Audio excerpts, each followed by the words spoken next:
नमस्कार, सुबह 8 बजे के समाचारों में आपका स्वागत है। आपके साथ मैं हूं पूजा पांडे। समाचारों का रुख करते हैं। संसद में विपक्ष द्वारा राज्यसभा के सभापति की नकल करने पर, मिमिक्री करने पर विपक्ष की कड़ी निंदा की गई है। सभापति ने विपक्ष के अमर्यादित व्यवहार की आलोचना करते हुए कहा कि वह उनके इस कृत्य से बहुत ही आहत हैं। वहीं सत्ता पक्ष ने मुद्दों की तलाश में इसे विपक्ष की हताशा करार दिया है। विपक्ष के हंगामे के चलते लोकसभा से मंगलवार को 49 सांसदों को निलंबित कर दिया गया।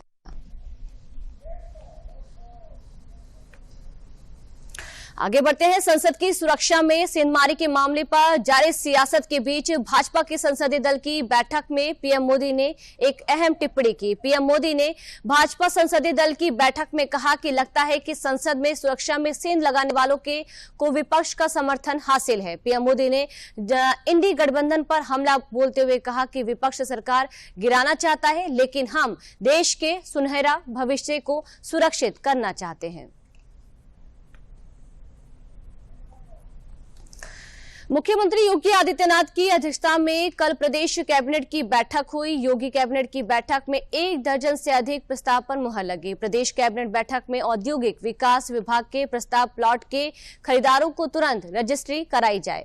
एनसीआर में 4,12,000 फ्लैट नहीं मिल रहे थे, अब उनको फ्लैट मिलेंगे। नोएडा एनसीआर में 3.5 लाख खरीदारों को फ्लैट की बुकिंग थी, उनको पोजीशन नहीं मिला था, अब उनको पोजीशन मिल जाएगा। इसके लिए कैबिनेट ने नीति बनाई है।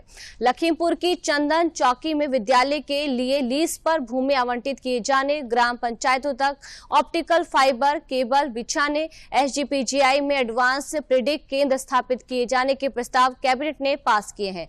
अधिवक्ता कल्याण निधि को बढ़ाकर 500 करोड़ किए जाने तथा प्रदेश के 57 जनपदों में साइबर थानों की स्थापना के संबंध में कैबिनेट की हरी झंडी मिली है।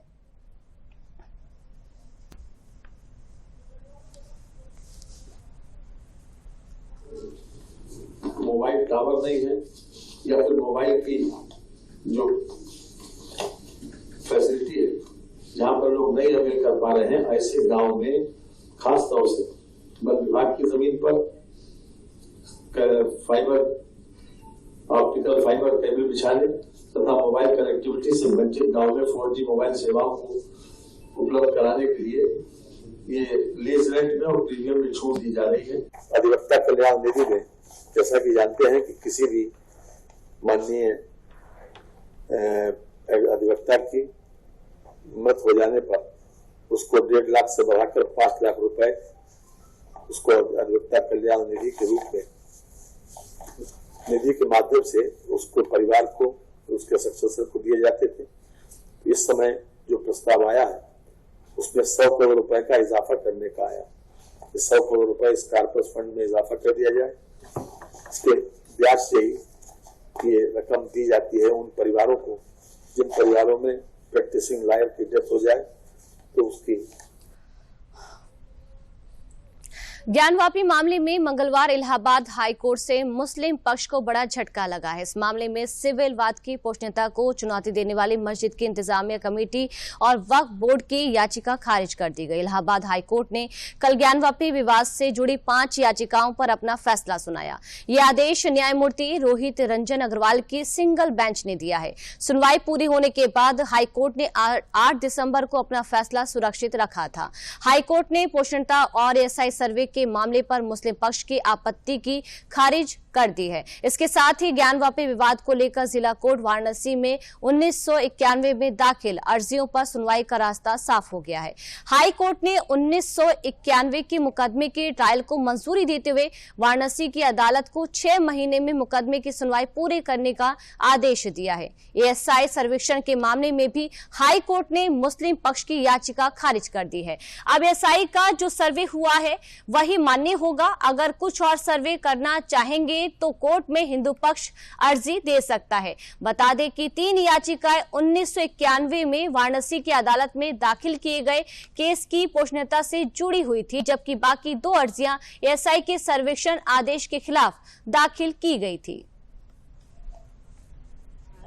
जो मुस्लिम पक्ष की तरफ से फाइल किए गए थे उन सबको खारिज कर दिया और यह होल्ड कर दिया कि ये जो सूट 1991 का दाखिल किया गया है वह तारीख है 610 सन 1991, that is not barred by section 4 of the places of worship special provision act 1991 and court को, लोअर कोर्ट को डायरेक्ट किया कि एक्सपीडिशसली, चूंकि 32 साल व्यतीत हो चुके हैं इस केस को फाइल किए हुए, इसलिए तुरंत एक्सपीडिशस डिस्पोजल इस केस का करें।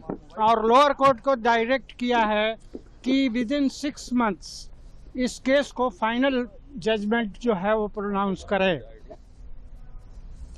बस्ती जिले के अमर शहीद सत्यवान सिंह स्टेडियम में होने वाले सांसद खेल महाकुंभ की तैयारियां पूरी हो चुकी हैं। सांसद खेल महाकुंभ का शुभारंभ भारतीय जनता पार्टी के राष्ट्रीय अध्यक्ष जेपी नड्डा करेंगे। कार्यक्रम में मुख्यमंत्री योगी आदित्यनाथ के साथ भाजपा प्रदेश अध्यक्ष भूपेंद्र चौधरी भी मौजूद रहेंगे। बीजेपी सांसद हरीश द्विवेदी ने कार्यक्रम की जानकारी देते हुए बताया कि बस्ती में आयोजित सांसद खेल महाकुंभ पूरे देश में प्रेरणा का स्रोत बन चुका है। सांसद खेल महाकुंभ अगले 10 दिनों तक चलेगा। 29 दिसंबर को इसका समापन होगा एवं पुरस्कार वितरण किया जाएगा। आदरणीय प्रधानमंत्री जी की प्रेरणा से पूरे देश में पिछले 3 वर्षों से सांसद खेल महाकुंभ का आयोजन किया जा रहा है। इस सांसद खेल महाकुंभ का उद्देश्य ग्रामीण पृष्ठभूमि के खेलों को और ग्रामीण पृष्ठभूमि के खिलाड़ियों को एक प्लेटफॉर्म उपलब्ध कराया जाए, उनको आगे बढ़ने का अवसर उपलब्ध कराया जाए। इस दिशा में हमारी मोदी सरकार केंद्र में और योगी सरकार प्रदेश में खेल खिलाड़ियों को आगे बढ़ाने के लिए विभिन्न प्रकार के अभियान और विभिन्न प्रकार की योजना बना करके सरकार काम कर रही है। उसी दिशा में सांसद खेल महाकुंभ को भी ग्रामीण पृष्ठभूमि के खेलों को बढ़ावा देने के लिए, खिलाड़ियों को बढ़ावा देने के लिए माननीय प्रधानमंत्री जी के निर्देश पर पिछले 3 वर्षों से हो रहा है। इस वर्ष हमारे खेल महाकुंभ की तैयारी लगभग पूर्ण हो गई है। जनपद गाजियाबाद में सांसद सांस्कृतिक समागम 2023 का आयोजन किया गया। कार्यक्रम का शुभारंभ गाजियाबाद से सांसद एवं केंद्रीय मंत्री वीके सिंह ने किया। सांसद सांस्कृतिक समागम गाजियाबाद के स्कूलों से उपस्थित हुए सभी बच्चों द्वारा प्रदर्शनी, लोक संगीत, लोक नृत्य, लोक मंचन, शास्त्रीय नृत्य, नुक्कड़ नाटक, मुशायरा, कविता गायन एवं रंगोली कार्यक्रम आयोजित किए गए। केंद्रीय मंत्री ने अपने संबोधन में कहा कि इस तरह के कार्यक्रम हमारे आने वाली पीढ़ी की प्रतिभाओं को आगे बढ़ाने में कारगर साबित होंगे। केंद्रीय मंत्री जनरल वीके सिंह ने बेटी बचाओ बेटी पढ़ाओ के अंतर्गत शपथ पत्र पर हस्ताक्षर अभियान के दौरान हस्ताक्षर भी किए।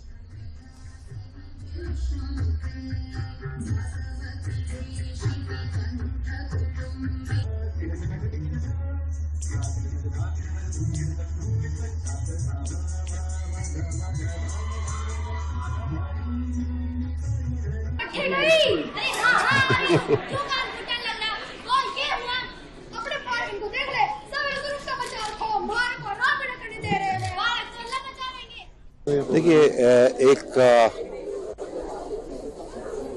सोच है और मोदी जी ने ये सोच सबको देने की कोशिश की है कि हमारे पास प्रतिभाएं बहुत हैं और खासकर हमारे बच्चे जो अलग अलग स्कूलों में पढ़ते हैं, दूसरे भी अगर कोई शामिल हो तो अलग अलग, इसके अंदर आपने देखा होगा 4 अलग अलग कैटेगरी रखी गई हैं। 10 साल से कम के बच्चे थे, उसके ऊपर के थे, उसके ऊपर के थे, और इसमें शामिल किया गया सब बच्चों को। हमारा एम यही है कि इसमें जितने ज़्यादा बच्चे हो सकते हैं वो शामिल, उनकी प्रतिभा सामने दिखाई दे लोगों को, और इसके द्वारा एक उनके परिवार में, उनके स्कूल में, समाज के अंदर एक मैसेज जा सके कि हमें अच्छे कार्य कर रहे हैं।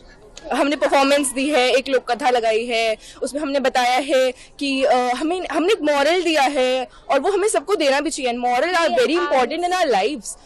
कि जो हम आलस करते हैं that is not very good. जो एक्टिव लोग हैं, जो एक्टिव हैं, always they will get the result. And आलस करने से कुछ नहीं हो सकता। We should not be lazy. So ये हमारी स्टोरी का मॉरल था। हमने बेस्ट आउट ऑफ वेस्ट का यूज़ किया था कि जैसे वेस्ट चीज़ें जो हमारे यूज़ में नहीं होती हैं, यूजुअली लोग उन्हें यूज़ नहीं करते हैं, कि हम उसका कैसे यूज़ कर सकते हैं। हमने उन चीज़ों का यूज़ करके बहुत सारी चीज़ें बनाई, पेंटिंग्स बनाई, चंद्रयान बनाया, इसरो बनाया। जो चीज़ें 2023 में नई नई हुई हैं वो चीज़ें हमने अपनी उस एग्जीबिशन में दिखाई हैं। मुख्तार अंसारी व मुन्ना बजरंगी के बेहद करीबी रहे गैंगस्टर फिरोज अहमद उर्फ जलीस पर सुल्तानपुर प्रशासन ने शिकंजा कसा है। सुल्तानपुर की डीएम कृतिका जोसा के आदेश पर मंगलवार को जलीस की 7,40,90,000 की चल अचल संपत्ति को कुर्क किया गया। जिला प्रशासन की कार्रवाई से अपराधियों में हड़कंप मच गया है। कोतवाली देहात थाना अंतर्गत वजूपुर का निवासी फिरोज अहमद उर्फ जलीस पर कई आपराधिक मुकदमे दर्ज हैं। उस पर गैंगस्टर एक्ट में कार्रवाई हुई है। पूर्व में भी जिला प्रशासन ने उसके खिलाफ कार्रवाई की थी।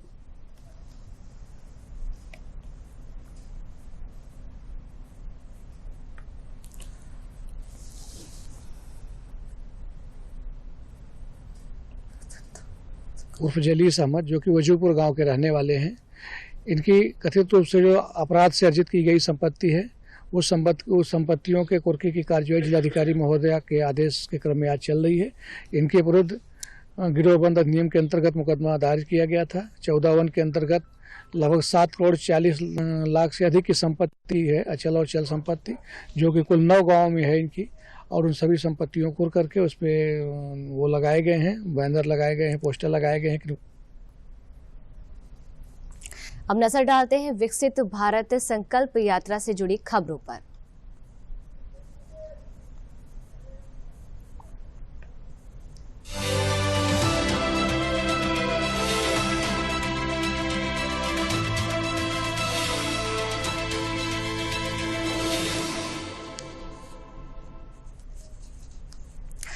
केंद्रीय राज्य मंत्री साध्वी निरंजन ज्योति ने जनपद फतेहपुर खजूहा ब्लॉक स्थित भरतपुर व बहादुरपुर में विकसित भारत संकल्प यात्रा कार्यक्रम में भाग लिया। कार्यक्रम में केंद्रीय मंत्री साध्वी निरंजन ज्योति ने प्रधानमंत्री आवास योजना, आयुष्मान योजना, उज्ज्वला योजना, किसान सम्मान निधि योजना के लाभार्थियों को प्रशस्ति पत्र वितरित किए और साथ ही उन्होंने लोगों को सरकार की जन कल्याणकारी योजनाओं के बारे में वित्त जानकारी देते हुए जागरूक किया। कार्यक्रम को संबोधित करते हुए केंद्रीय राज्य मंत्री ने कहा कि विकसित भारत संकल्प यात्रा का मुख्य उद्देश्य है कि जनता की भलाई के लिए केंद्र व राज्य सरकार द्वारा संचालित जन कल्याणकारी योजनाओं से छूटे पात्र लाभार्थियों को लाभान्वित किया जाना है। इस दौरान मेरी कहानी मेरी जुबानी के तहत लाभार्थियों ने अपनी अपनी कहानी को साझा किया।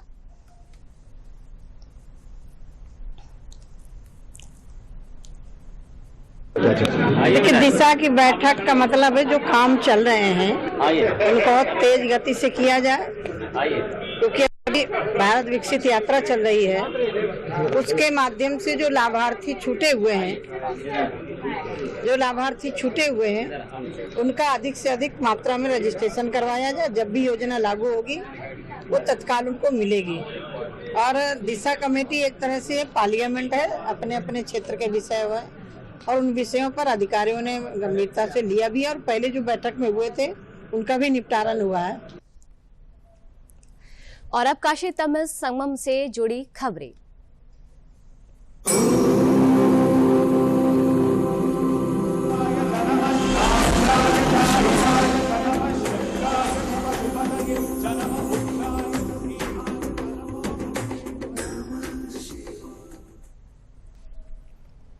काशी तमिल संगम द्वितीय का गंगा समूह काशी और प्रयागराज होते हुए अयोध्या पहुंचा, जिसमें 18 से 20 वर्ष के 212 छात्र छात्राएं शामिल हैं और सभी आईआईटी सहित उच्च शिक्षण संस्थानों में अध्ययनरत हैं। उत्तर और दक्षिण के सांस्कृतिक संस्कृति सेतु बने गंगा समूह का अयोध्या पहुंचने पर फूलों की वर्षा और अवधी कला नृत्य की प्रस्तुति के साथ स्वागत किया गया। अवध की प्रसिद्ध फरवाही नृत्य ने राम, कृष्ण, हनुमान और विष्णु को जिस कलात्मकता से प्रस्तुत किया उसमें तमिलनाडु से आए युवा भाव विभोर नजर आए। तमिलनाडु से आया ये जत्था राम जन्मभूमि मंदिर सहित अन्य प्रमुख मंदिरों का दर्शन करेंगे और साथ ही अयोध्या के धार्मिक और सांस्कृतिक वातावरण से रूबरू भी होंगे। अपर जिलाधिकारी नगर सलील पटेल ने कहा कि इन युवाओं को अयोध्या के मंदिरों में दर्शन करने के साथ साथ यहां की पौराणिकता की भी जानकारी दी जाएगी। आईआरसीटीसी की प्रतिनिधि रिंकू ने कहा कि काशी और प्रयागराज के साथ ही अयोध्या पहुंचने पर काशी तमिल संगम के सदस्य अपने आप को बहुत गौरवान्वित महसूस कर रहे हैं।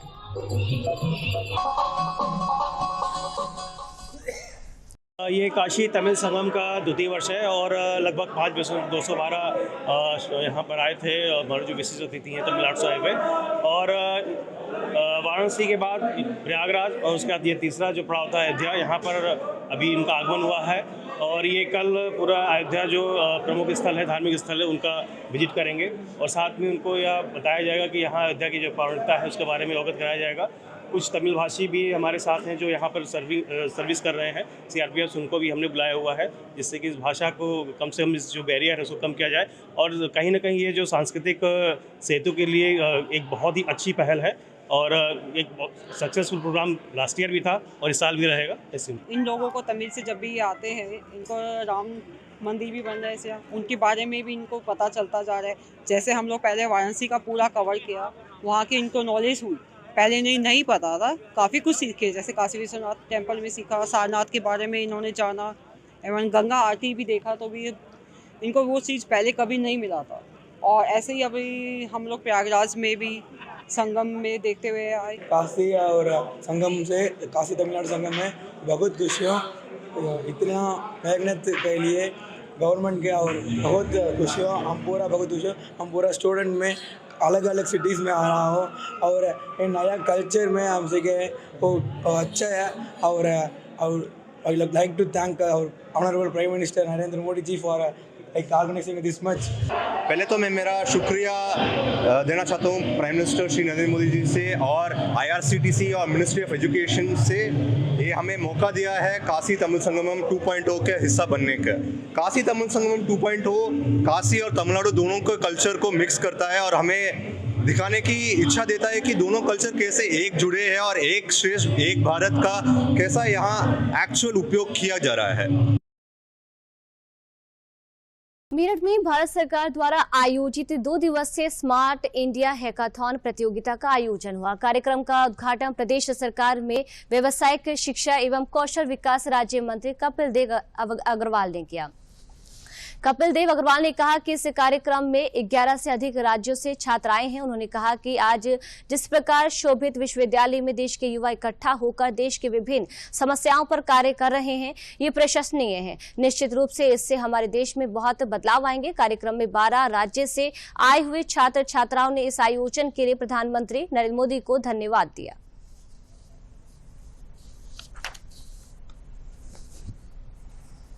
प्रधानमंत्री जी ने जिस प्रकार का संकल्प दिया है कि $5 ट्रिलियन की इकोनॉमी हमको डेवलप करनी है, खड़ा करना है, उसके लिए बच्चों के बिना, स्टूडेंट्स के बिना नहीं हो सकता। उसके लिए हमको सबको परिश्रम करना पड़ेगा। हर फील्ड के अंदर स्टूडेंट्स को अपना काम करना है, लेक्चर्स को, टीचर्स को अपना काम करना है, इंडस्ट्री वालों को अपना काम करना है, और हर क्षेत्र में हम लोग आगे बढ़ेंगे तो जहाँ हम दुनिया भर में हमारा भारत का डंका बज रहा है, दुनिया भर की पहचान एक सम्मान के रूप में बढ़ी है, उसी में ही जो आज का ये विजन है, आज जो कार्यक्रम है, और विशेष रूप से ग्रैंड फिनाले जो हो रहा है प्रधानमंत्री जी के नेतृत्व में, और देश भर में बहुत सारी यूनिवर्सिटी के अंदर इस प्रकार का कार्यक्रम आज है। तो माननीय प्रधानमंत्री जी का बच्चों को इस प्रकार से मोटिवेट करना अपने आप में बहुत, एक तरीके से बहुत बिरला है, बहुत महत्वपूर्ण है, और उससे बच्चों को मोटिवेशन मिलेगा, उनको मार्गदर्शन मिलेगा, उनको आगे बढ़ने का मौका मिलेगा और बच्चे देश की प्रगति में आगे बढ़ सकें। मेरा नाम सानवी है और हम मैसूर कर्नाटका से आए हैं। मुझे बहुत खुशी हो रही कि हम स्मार्ट इंडिया हैकाथॉन के लिए सेलेक्ट हो गए हैं। मैं प्रधानमंत्री नरेंद्र मोदी जी को धन्यवाद करना चाहती हूँ, क्योंकि इतना बड़ा अपॉर्चुनिटी सबको नहीं मिलता है और यूथ के लिए ये अपॉर्चुनिटी बहुत अच्छी है। हम लोग SIH हैकाथॉन के लिए यहाँ पर पार्टिसिपेट करने के लिए आए हैं और मैं हमारे प्रधानमंत्री जी श्री नरेंद्र मोदी जी का बहुत बहुत धन्यवाद करता हूँ ऐसी अपॉर्चुनिटी देने के लिए। हम बच्चों को जहाँ पे हम कई सारे इनोवेशन हमारी तरफ से दे सके जो गवर्नमेंट के भी यूज़ में हो और हम अपना भी ग्रोथ कर सकें। मेरठ में अब केंद्र और राज्य सरकार की योजनाओं के प्रचार प्रसार और हर व्यक्ति तब तक योजनाओं का लाभ पहुंचने के उद्देश्य से बनाई गई द मेरठ कलेक्टिव वेबसाइट का जिलाधिकारी दीपक मीणा, मुख्य विकास अधिकारी और ज्वाइंट मजिस्ट्रेट ने संयुक्त रूप से शुभारंभ किया। इस अवसर पर आयोजित कार्यक्रम में मेरठ के सामाजिक कार्यकर्ताओं ने भी हिस्सा लिया और उन्हें सरकार की विभिन्न योजनाओं की जानकारी के साथ वेबसाइट में रजिस्ट्रेशन करने के बाद भी विस्तार से बताया। ज्वाइंट मजिस्ट्रेट श्रुति शर्मा ने बताया कि वेबसाइट पूरी पारदर्शिता के साथ काम करेगी और उसमें सभी सामाजिक संस्थाओं व कार्यकर्ताओं का ब्यौरा होगा।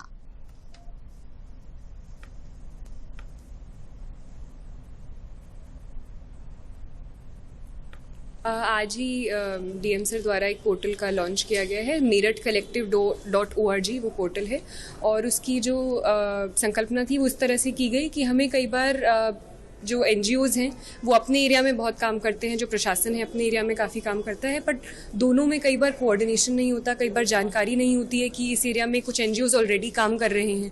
दूसरी तरफ कई बार NGOs को जानकारी नहीं होती है कि जैसे स्वास्थ्य में अगर वो काम कर रहे हैं तो इस समय जो केंद्र जो मुख्य जो योजनाएं हैं वो कौन सी हैं, क्या किस चीज़ में ज़्यादा आपका फंडिंग भी आ रही है जिसमें ज़्यादा पीछे से जोर दिया जा रहा है। तो ये दोनों तरफ से एक इन्फॉर्मेशन गैप रहता है जो कि ट्राई करेगी कि ये जो वेबसाइट है उसको किसी तरह फिल करने की। तो आजमगढ़ में राष्ट्रीय खाद्य सुरक्षा मिशन के तहत किसानों को मिलेट्स एवं रबी खरीफ फसल के स्मॉल गोदाम निर्माण के लिए प्रोत्साहन अनुदान राशि प्रदान की गई। एयर वेंटिलेशन एवं पूर्ण रूप से वाटरप्रूफ गोदाम में किसान कई फसल का स्टोरेज करके मांग आपूर्ति के हिसाब से आमदनी बढ़ा रहे हैं। उप निदेशक कृषि मुकेश कुमार ने बताया कि फसलों की कटाई के बाद किसान स्मॉल गोदाम में सुरक्षित रख सकते हैं और जब उन्हें अच्छा दाम मिले तब उसकी बिक्री कर सकते हैं। इस वर्ष मिलेट्स ईयर मनाया जा रहा है। जो किसान मिलेट्स का उत्पादन करते हैं उनके लिए ये बेहतर साबित होगा।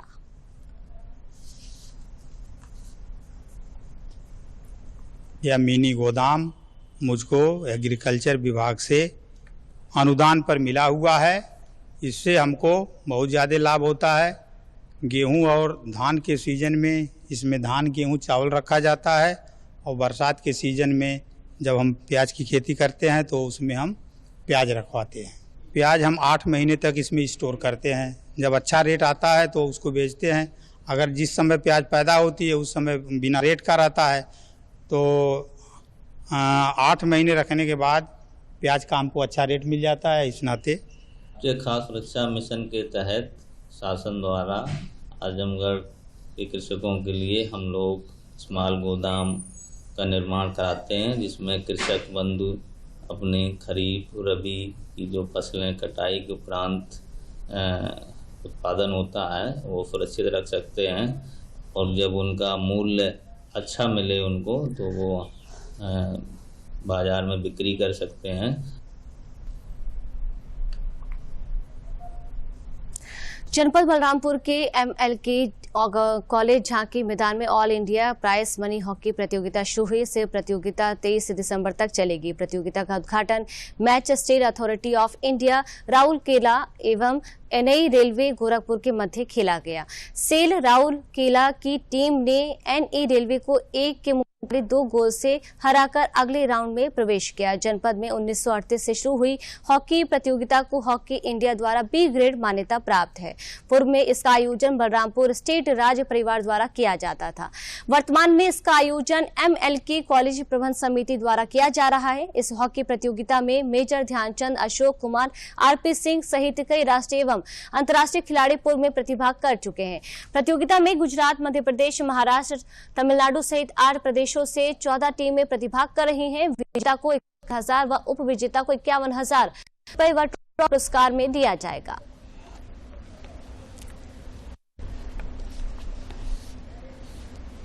कि सन 38 में हॉकी टूर्नामेंट का उद्घाटन हमारे बाबा महाराजा पाटेश्वरी प्रसाद सिंह जी ने किया था। तो इसमें एक सबसे बड़ी सीख ये है कि स्पोर्ट्स की तरफ जागरूकता होना जो है बहुत इम्पोर्टेंट है, क्योंकि खाली पढ़ाई और उस पर लोग अगर ध्यान दें और अपने स्वास्थ्य का अगर ध्यान ना रखें तो फिर वो सब पढ़ाई, सारा वेल्थ सब बेकार है। तो इसीलिए खेल को ध्यान में रखते हुए बलरामपुर में उन्होंने अपने पिता के नाम से, क्योंकि वो हॉकी और मतलब क्रिकेट भी खेला करते थे, टेनिस भी खेला करते थे, लेकिन हॉकी उनका सबसे प्रिय था महाराजा भगवती प्रसाद सिंह जी का, तो उन्होंने वो किया। और तब से लेकर के जब तक रियासत अपना कर पाई, फिर उसके बाद शायद हमारे ख्याल से 68 से इंस्टीट्यूशन के साथ, हमारे कॉलेज के साथ उन्होंने इसको ज्वाइन कर दिया। तो अब हर साल हम लोग इसका मतलब प्रयास कर रहे हैं कि ये अपना जीवंत रहे। कि हॉकी हमारे देश का राष्ट्रीय खेल है। 1938 में जब देश के अनेक महानगरों में इसका आयोजन नहीं हो पा रहा था, तब हमारे महाराजा श्री भगवती प्रसाद सिंह जी की स्मृति में महाराजा साहब ने इस टूर्नामेंट का आयोजन प्रारंभ किया था। इस टूर्नामेंट में का आयोजन महाविद्यालय 1968 से अपने छात्र छात्राओं के सहयोग तथा नगर के गणमान्य नागरिकों जनप्रतिनिधियों के सहयोग से करता आ रहा है। और अंत में एक नजर आज की 20 बड़ी खबरों पर।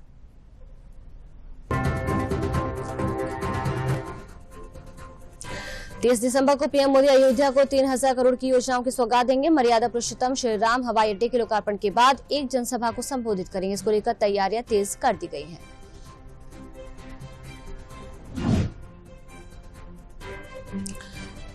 नई दिल्ली में आज भाजपा संसदीय पार्टी की बैठक को संबोधित करते हुए प्रधानमंत्री नरेंद्र मोदी ने विपक्षी पार्टी गठबंधन का उद्देश्य मौजूदा सरकार को हटाना कहा, जबकि भाजपा का उद्देश्य देश के लिए उज्जवल भविष्य बनाना है। स्मार्ट इंडिया हैकाथॉन के ग्रैंड फिनाले में शामिल हुए प्रधानमंत्री नरेंद्र मोदी प्रतिभागियों के साथ की बातचीत। पीएम मोदी बोले, सुबह से आप सभी से बात करने का कर रहा था इंतजार।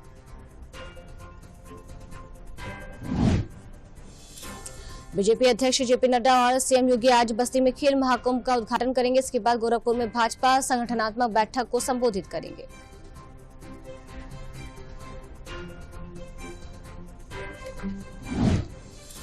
योगी सरकार की अध्यक्षता में कैबिनेट की बैठक में कई प्रस्ताव हुए पारित। तो औद्योगिक विकास विभाग के प्लाट के खरीदार की होगी तुरंत रजिस्ट्री। एनसीआर में खरीदारों को मिलेंगे फ्लैट।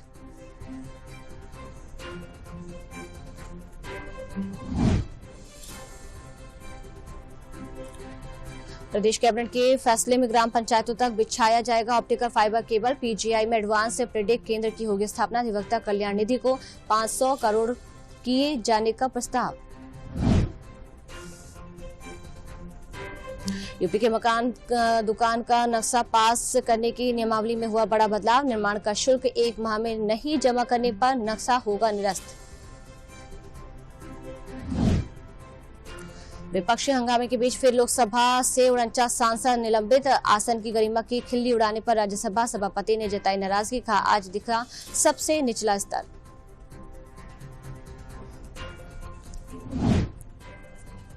संसद की सुरक्षा सेंध लगाने के आरोपी सागर शर्मा की डायरी में खुफिया एजेंसी और दिल्ली पुलिस के स्पेशल सेल की कई सुराग मिले रहे हैं। एक पन्ने पर लिखे 22 मोबाइल नंबरों का पूरा ब्यौरा निकलवा लिया गया है। और सीजीएसटी दूसरा संशोधन विधेयक 2023 और राष्ट्रीय राजधानी क्षेत्र दिल्ली कानून विशेष प्रावधान दूसरा संशोधन विधेयक 2023 लोकसभा से पारित, राज्यसभा से भी पारित हुआ। राष्ट्रीय राजधानी क्षेत्र विधेयक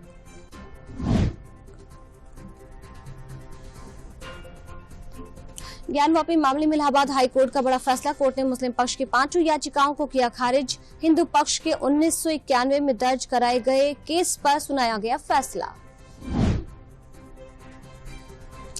केंद्र सरकार ने एडवाइजरी में राज्यों को निर्देश दिए गए हैं कि वह इन्फ्लुएंजा जैसी बीमारियों के जिलेवार आंकड़ों पर नजर रखें, साथ ही नियमित तौर पर इस संबंध में अपडेट करते रहें। प्रयागराज और वाराणसी का विकास अब एनसीआर राजधानी क्षेत्र की तर्ज पर होगा। नीति आयोग की योजना के अनुसार दोनों मंडलों के जिलों में औद्योगिक और पर्यटन के विकास पर काम किया जाएगा। गुजरात से रामनगरी अयोध्या के लिए 8 जनवरी 1990 के दशक की तरह एक और रथ यात्रा निकलेगी। ये रथ यात्रा गुजरात एमपी के शहरों से होते हुए 1400 किलोमीटर का सफर तय कर 20 जनवरी को रामनगरी अयोध्या पहुंचेगी। मेरठ में भारत सरकार द्वारा आयोजित 2 दिवसीय स्मार्ट इंडिया के हैकाथॉन प्रतियोगिता का आगाज हुआ। कार्यक्रम का उद्घाटन प्रदेश सरकार में व्यावसायिक शिक्षा एवं कौशल विकास राज्य मंत्री कपिल देव अग्रवाल ने किया। शासन के निर्देश के बाद डीजीपी ने पुलिस द्वारा किए जाने वाले सराहनीय कार्यों का लोगों में प्रचार करने के लिए व्हाट्सएप चैनल लॉन्च किया है। उन्होंने कहा कि सभी जिलों के अलग चैनल होंगे, इनमें असीमित संख्या में आम लोगों को जोड़ा जा सकेगा। क्रिसमस और नववर्ष की तैयारियों के मद्देनजर लखनऊ के जिलाधिकारी सूर्यपाल गंगवार ने जारी की advisory. Hotel, resort, restaurant, club, park में संचालित होने वाले कार्यक्रमों की अनुमति लेना होगा जरूरी। नौसेना और सेना, एनडीआरएफ, एसडीआरएफ सहित केंद्र और राज्य सरकार की एजेंसियों के लगभग 1343 कर्मी बचाव और राहत अभियान में जुटे हुए हैं। अब तक अभियान द्वारा 160 राहत शिविर स्थापित किए गए हैं। मैचों की वनडे सीरीज के दूसरे मुकाबले में मेजबान दक्षिण अफ्रीका ने टीम इंडिया को हराया। 8 विकेट से हराकर सीरीज में की 1-1 की बराबरी। ऑस्ट्रेलिया के मिचेल स्टॉक बने आईपीएल इतिहास के सबसे महंगे बिकने वाले खिलाड़ी। कोलकाता नाइट राइडर्स ने 24 करोड़ 75 लाख रुपए में खरीदा। सनराइजर्स हैदराबाद ने पैट कमिंस को 20 करोड़ 50 लाख में अपनी टीम में किया शामिल। समाचारों में मेरे साथ फिलहाल के लिए इतना ही। नमस्कार।